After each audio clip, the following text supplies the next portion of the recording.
വഖഫിന്റെ കൈവെക്കാൻ അവസരമുണ്ട് എന്ന അർത്ഥത്തിൽ BJP-യുടെ മനസ്സിലേക്ക് ഒരു തോട്ടിട്ട് കൊടുക്കുന്നത് എൻ്റെ നിരീക്ഷണത്തിൽ ഇവിടുത്തെ LDF പിണറായി സർക്കാരാണ്. ഞാൻ പറയുന്നത് PSCക്ക് വിട്ടുകൊടുക്കണം വഖഫ് ബോർഡ് അതിലേക്കുള്ള നിയമനം എന്ന് പറഞ്ഞു. ഇവിടെ ദേവസ്വം ബോർഡ് ഉണ്ട്, ഇവിടെ ക്രൈസ്തവ സമുദായത്തിന് മറ്റു കമ്മ്യൂണിറ്റികളുണ്ട്. പക്ഷേ മുസ്ലിം സമുദായത്തിന്റെ വിശ്വാസപരമായി ആളുകൾ സമർപ്പിക്കുന്ന ഈ ഭൂമിയെ കൈകാര്യം ചെയ്യാൻ PSCക്ക് വിട്ടുകൊടുക്കണം എന്ന് പറഞ്ഞപ്പോൾ അതിൽ വലിയ അപകടം പതിയിരിക്കുന്നു എന്ന് CPM-ന്റെ മത നിരാസത്തിന്റെ അജണ്ട അവിടെ ഉണ്ടായിരുന്നു. ഞാൻ പറഞ്ഞു വരുന്നത് അത് അന്ന് നമ്മൾ അതിനെ ശക്തിയുക്തം പ്രതിരോധിക്കാനും അതിജീവിക്കാനും കേരളമായതുകൊണ്ട് നമുക്ക് സാധ്യമായിട്ടുണ്ട്.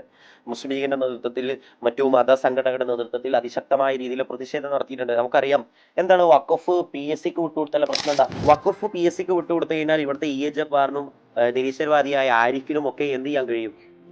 കാരണം അവരും ആധാർ കാർഡിൽ അവരുടെ പേരും റിലീജിയനിലെടുത്ത് ഇസ്ലാം എന്നായിരിക്കും.